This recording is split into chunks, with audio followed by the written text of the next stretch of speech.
et bienvenue au deuxième épisode d'Oscillation dédié à notre petit plombier moustachu préféré. Aujourd'hui, nous allons jeter un coup d'oreille plus attentif à la musique de Super Mario Land, le premier volet de la série sorti pour une console portable, à savoir la Game Boy. Ici, ce n'est pas Kondo Koji qui compose, mais Tanaka Hirokazu, compositeur célèbre entre autres pour son travail dans Donkey Kong ou encore Metroid.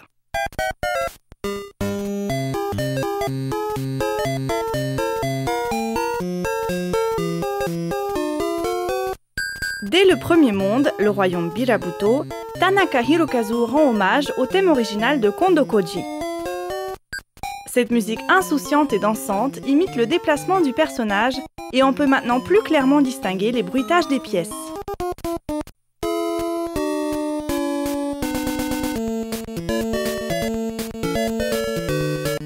La musique du royaume Muda est également pleine de légèreté.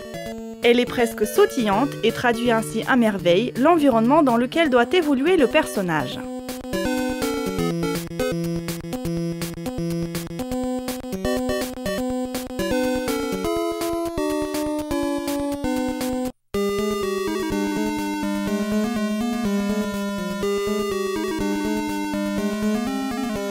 Cette musique à caractère très clairement oriental peut entre autres être rencontrée dans le tout premier donjon. La raison pour laquelle Tanaka Hirokazu a choisi de rendre cette musique orientale est évidente. Si on observe le décor, on peut y trouver des hiéroglyphes et certains des monstres ressemblent au sphinx. Pas de doute, on se trouve bien en Égypte.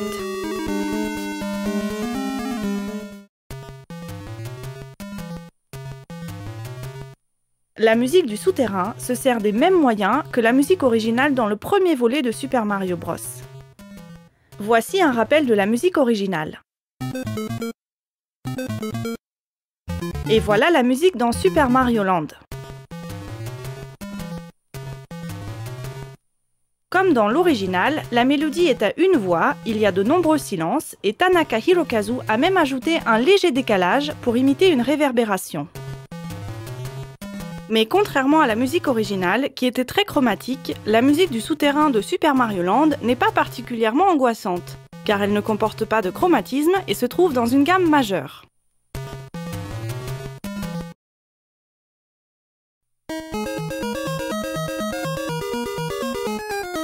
Il est intéressant de remarquer que pour la musique de l'étoile d'invincibilité, Tanaka Hirokazu a choisi de réutiliser une œuvre de la musique savante.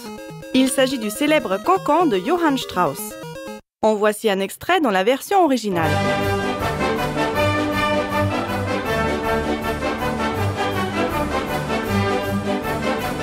Il se peut que Tanaka Hirokazu l'ait utilisé pour représenter l'agitation dans laquelle se trouve le personnage, vu que l'étoile n'a qu'une durée limitée. À la semaine prochaine pour un épisode d'Oscillation entièrement dédié à Super Mario Kart.